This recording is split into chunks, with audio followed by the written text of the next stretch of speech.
Cast out past the lost fence post of Millhaven with nothing but the shawl on her shoulders, Clara Wynne stumbled into a wind so bitter it stole the breath clean from her lungs, and behind her the town's torches shrank to small orange points and then to nothing at all. They had called her cursed. 3 children had died of fever in the space of a single terrible week, and Clara, who had nursed them all through their last nights, because no one else would sit with the dying, had become in the town's grief-maddened logic the cause of what she had only tried to ease. Reverend Croft had stood before the whole congregation and named her a bringer of misfortune, citing her husband's death the winter before, her failure to conceive a living child in 5 years of marriage, her solitary habits, as though sorrow itself were evidence of sin. The town, frightened and looking for somewhere to put its grief, had marched her to the edge of the settlement and told her not to return. She had married Thomas Wynne at 19, full of the ordinary hopes any young bride carried west, had buried him 14 months ago when a wagon axle snapped on the trail down to the river and pinned him beneath it in the cold water before anyone could reach him in time. Since then she had lived alone at the edge of Millhaven, taking in mending and sitting with the sick, because it was the only usefulness left to her that the town would permit a childless widow, and she had told herself, through every long solitary evening, that usefulness was enough to build a life around even without love in it. She had not expected that same usefulness to be twisted, in the space of a single terrible week, into the very evidence used to condemn her. She had walked north because north was the only direction that didn't lead back toward torches and shouting, and she had walked until her legs gave out beneath her in a shallow draw where the wind couldn't quite reach, and there certain she was going to die exactly as the town had wished. She had closed her eyes against the snow and stopped fighting it. Her last clear thought, before the cold swallowed her thinking entirely, was not fear but a strange, aching relief that there would be no one left in Millhaven to blame for whatever came next. Chief Tokala found her 3 hours later, half buried in drifted snow, when a hunting party crossing the draw spotted a scrap of pale fabric that didn't belong to the landscape. He was a man of perhaps 40 winters, broad through the chest, his dark hair threaded with the first grey of middle years, and he had led his people through enough hard seasons to recognize, at a glance, a person who had been given up on by someone who ought to have known better. He knelt beside her in the snow and found a pulse, faint but present, and did not hesitate. He lifted her. She weighed almost nothing, he noted grimly, a woman who had likely been thin with hunger, even before the cold began its work on her, and carried her back toward camp at a pace that had his companions struggling to match him, because something in the set of his jaw told them this was not a matter for leisurely debate. Clara woke to warmth so total and unfamiliar that for a long, confused moment she believed herself already dead and delivered somewhere kinder than Millhaven had any right to send her. She lay beneath thick buffalo robes in a teepee lit gold by a low central fire, the air fragrant with sage and wood smoke, and an older woman knelt nearby grinding something in a stone bowl, glancing over now and then to check whether the stranger's eyes had opened. When they had, the woman called out, and moments later a man ducked through the entrance, tall, dignified, his presence filling the space without any need to raise his voice, and Clara's first instinct, trained by every warning Millhaven had ever whispered about the people of the plains, was fear. "You are safe here," he said in careful, unhurried English, and something in the plainness of the statement, offered without demand for gratitude or explanation, eased the worst of her panic. "I am Tokala. This is my camp. You were dying in the snow." "We did not think that should be permitted to continue." "Why?" The word came out cracked and small. "You don't know me. I know a person left to freeze," Tokala said. That was enough to know. He studied her a moment, taking in the exhaustion still etched into her face, the way her hands trembled even wrapped in warm robes. "Rest. There will be time for the rest of it later."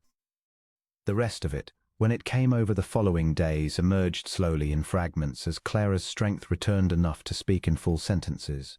She told the old woman, Wapon, who tended her fever and frost-bitten fingers with a gentleness Clara hadn't been shown by another living soul in over a year, about the fever that had taken the children, about the town's fear curdling into blame, about the walk into the snow she had not expected to survive. Wapun listened without judgment and relayed what she understood to Tokala each evening, and by the 5th day, when Clara was strong enough to sit up unassisted, Tokala came to her fire himself to hear the rest from her directly. Your people believed illness was a thing a woman could cause by sitting beside the dying, he said, and there was no mockery in it, only a kind of careful disbelief, as though he were turning the idea over and finding no honest place for it to fit. Among my people, the one who sits with the dying and does not flee is honored for the courage of it, not punished. I only wanted to ease them, Clara said, her voice thick. I couldn't save them. I could only be there so they weren't alone, and for that, they told me I'd killed them. Then your town punished courage as though it were a crime, Tokala said, and called it justice. I have seen fear make people cruel before. It is not a thing particular to your kind or mine, but it is still a thing I will not permit inside these walls of hide and pole. You will not be punished here for having a good heart. Clara wept then, for the first time since Milevon's torches had shrunk to nothing behind her, and Tokala did not look away from it or hurry her past it, only waited, steady as the fire between them until the worst of it passed. The weeks that followed reshaped Clara's understanding of nearly everything she had been taught to believe about the people Milevon called savages. She watched Tokala settle disputes among his people with a patience that would have shamed Reverend Croft's pulpit thunder.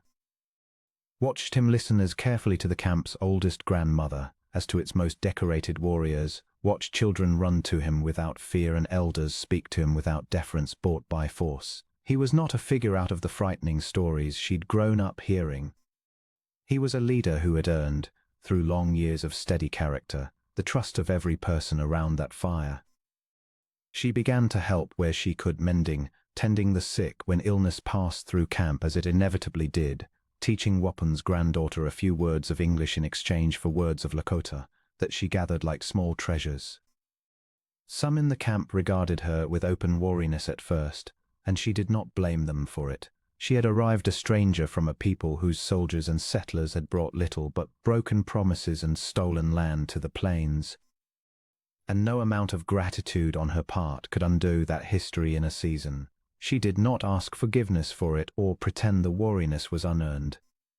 She simply kept showing up at whatever task needed doing, without complaint and without expectation of thanks, until the wariness began slowly to wear thin around its edges. A young mother named Istus, who had lost her own husband to a fever the winter before, was the first to soften toward her, drawn together by a grief neither needed words to share. They sat many evenings mending hides side by side in near silence. And Clara found in that quiet companionship something she had not known she was starving for since Thomas died. Not pity, not suspicion, only the plain steady comfort of another woman who understood exactly what it cost to keep waking up after losing everything. Tokala sought her out most evenings, at first to check on her recovery, and then as winter deepened and neither of them found reason to end the habit, simply because the fire burned warmer with her beside it. He told her, in pieces over many nights, of the winters his people had survived, of treaties made and broken, of the hard calculations a leader carried in choosing when to fight, and when to endure for the sake of those who trusted him to choose wisely. She listened the way she had once wished Milevon had listened to her, without rushing to judge what she didn't yet understand, and found that the listening itself was its own kind of intimacy, patient and unhurried, built one honest evening at a time. "You do not ask when I am leaving," Clara said one evening, watching the flames rather than his face, "because it was easier to say difficult things to a fire than to a man." "Should I?" Tokala asked. "I have nowhere to go. Every door west of here would close against me the same as Milevon's did. Once word travelled of what I was accused of, I am not sure there's a place left in the world that would have me." "There is a place," Tokala said quietly. "You are sitting in it." He turned to face her fully then, something careful and searching in his expression. "I did not pull you from the snow expecting to feel what I have come to feel, watching you make a home for yourself among strangers with more grace than most people manage among their own kind. I am not offering you shelter any longer, Clara Wynne. I am asking whether you would choose to stay, not because you have nowhere else, but because I would have you here." Clara turned to him, startled, searching his weathered face for the uncertainty she'd have expected, and finding instead a steadiness that matched the whole of what she'd come to know of him these past weeks. "Some in your camp will not welcome a settler woman staying among you. Not truly." not as one of your own.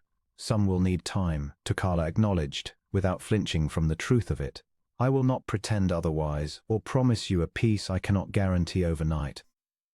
But I have led this camp 15 winters, and I did not earn that trust by bending to fear when my own judgment told me otherwise. My people have watched you tend our sick and mend our children's moccasins and learn our tongue with more patience than most who claim to be born to it. You have already begun to earn your place here. I am only asking you to let yourself believe it. She thought of Millhaven, of Reverend Croft's pointing finger, of a whole town that had decided her worth in a single frightened evening and cast her into a blizzard to die for the crime of kindness. She thought of the weeks since of Wapan's gentle hands, of children's unafraid laughter, of a leader who had listened to her grief without once demanding she earn the right to grieve. Yes, she said, before she could talk herself out of the simplicity of it, I would stay. Not because I have nowhere else, because I want to. Word of Clara's survival reached Millhaven before the deepest snows sealed the passes, carried by a trapper who traded at both the town and the camp and mentioned in passing that the widow they'd cast out had not, in fact, frozen to death as intended, but was living among the Lakota under the chief's own protection. The news did not sit well with everyone. A faction of Millhaven's men, stirred up by Reverend Croft's continued insistence that Clara's survival was itself proof of some unholy alliance, rode out in the last clear days before winter closed the trails entirely, determined to bring her back and finish what the snow had failed to do. Or so they told themselves in the righteous language men used to dress up cruelty as duty.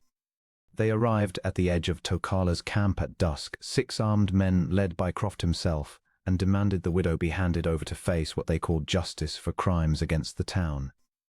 Tokala met them at the camp's perimeter with a dozen of his own warriors arrayed calm and unhurried behind him, and Clara, refusing to hide inside teepee while others decided her fate for the second time in a season, walked out to stand at his side. She is not yours to reclaim, Tokala said, his voice carrying level and unshaken across the space between them. You left her to die in the snow. She did not die. That is not a crime requiring correction. It is simply the truth outliving your judgment of her. She's a danger to decent folk, Croft shouted, though his voice cracked in a way that betrayed less conviction than he wanted it to carry, living out here unawed among savages.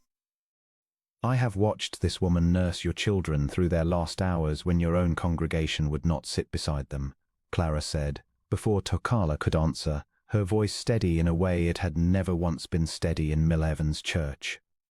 I watched her weep over graves you dug and then blame her for the digging. I have known this camp 3 months, Reverend, and in that time I have been shown more mercy by people your congregation calls savages than I received in 5 years among people who called themselves godly.